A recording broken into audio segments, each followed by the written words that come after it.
Hello and welcome back to the channel. My name is Zach Collins and this is Financial Education. Today I want to talk to you about HECS and withholding taxes in general. Now the reason I'm kind of pushing forward this video about HECS is because it is currently May and it's coming up to indexation time. So this is actually important if you want to pay off your HECS debt before it gets indexed. So make sure to pay attention and watch. So if you have a job, you will have some portion of income that is withheld by the employer that gets remitted to the ATO. There are a few different terms that you need to be aware of.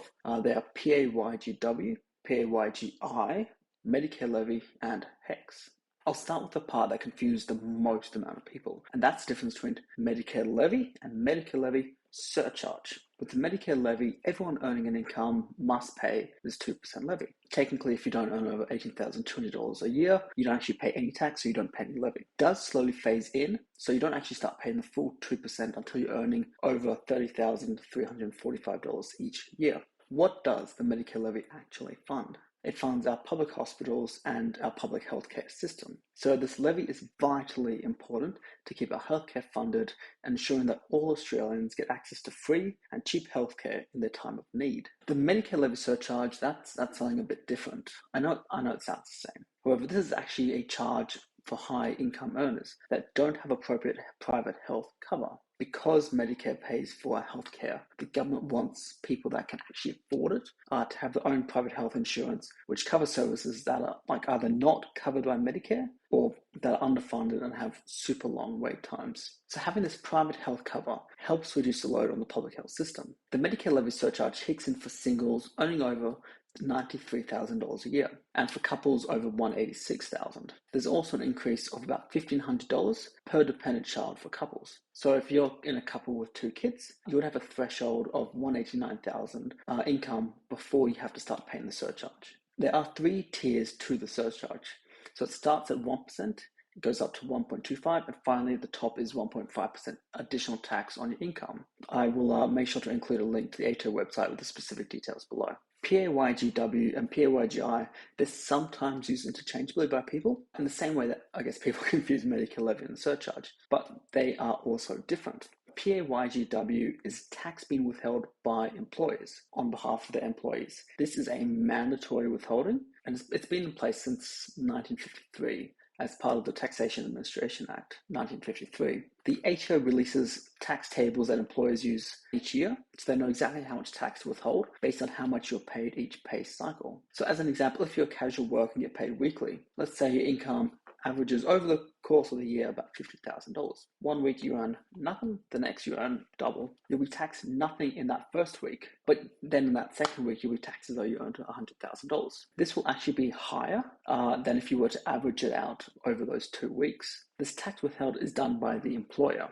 PAYGI, however, is installments that you need to pay yourself to the ATO. So PAYGI is for all business and investment income over threshold. So individuals would include sole traders and trusts and must pay PAYGI if they have installment income being gross business and investment income from the last tax return over $4,000, or if they have tax payable on their latest notice of assessment over $1,000. Companies and super funds need to do PAYGI if their installment income is over $2 million and they have an estimated notional tax of $500 or more. Notional tax meaning after all expenses, deductions, etc., they're paying at least $500 in tax. You can reduce your PAYGI payments if you do want to keep that holding in cash and pay at the end of the year instead of quarterly. However, the ATO has said that if you reduce it to an amount that is lower than 85% of the amount of tax you would actually have had to pay for that quarter, they will impose a SIC, which is shortfall interest charge on that amount. This charge is a higher interest rate than anything you get from a bank account.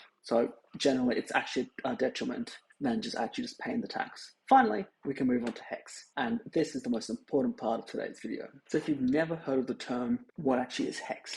So it's a higher education concession scheme. It's also known as HELP, which stands for Higher Education Loan Payment, and when you combine it can sometimes be called HECS HELP. I'll be using the term HECS for what I'll be going into, but understand that generally all 3 are applicable under different circumstances. So what exactly is HECS?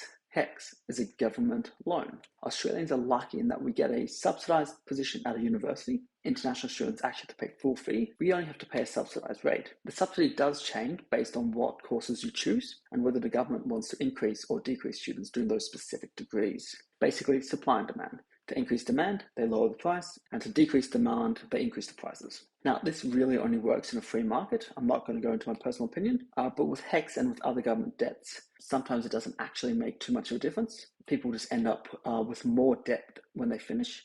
Demand for any specific course doesn't actually change. And so what is this debt that people end up in? That's HECS. So HECS is fairly unique. It's a debt with the government.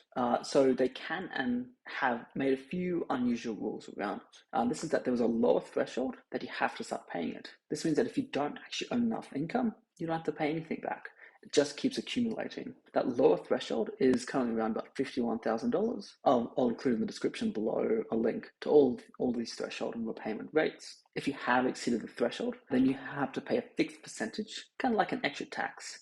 And this percentage is based on income, not the actual balance of your debt. So if you have a $60,000 HECS balance or a $10,000 HECS balance, your payment will actually be the same.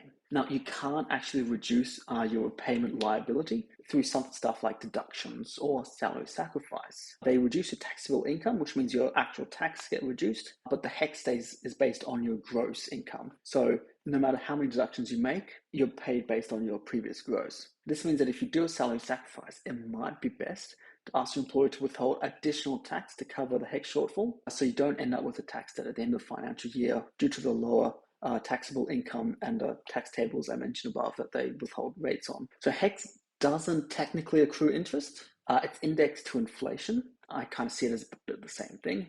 This is both good and bad. The last few years, inflation has been really high, which means indexation has also been really high.